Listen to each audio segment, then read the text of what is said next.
Kasi walinishika, wakaniweka ndani, si ndio? But as long as bado niko na mdomo, and as long as jamii yangu watu wanaendelea kuumia, haki ya Mungu hakuna siku nitanyamaza kuongea. Nitaongea mpaka watu wetu watoe kwenye lindi la umaskini. Muluya lazima aheshimiwe, si ndio?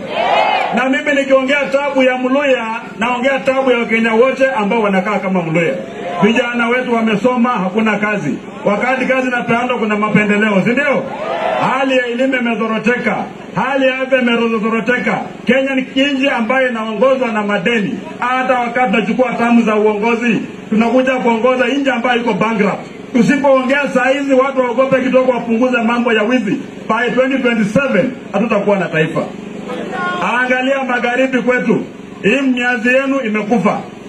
Nzoia ilikufa, Fani Pepa ilikufa, Kitinda ilikufa, jinari zote zilikufa. Hata factory hapa ya Mudete hapa hakuna faida yote kwa Maragoli, hakuna.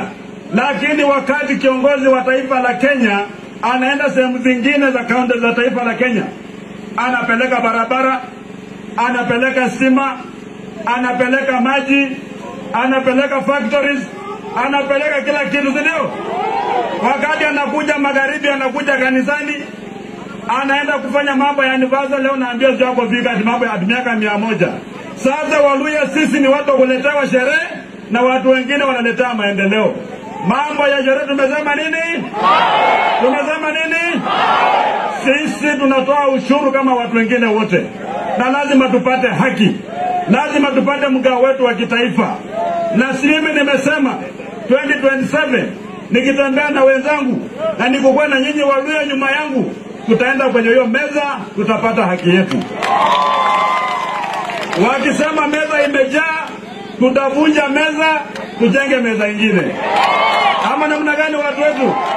Muko tayari? Muko chonjo?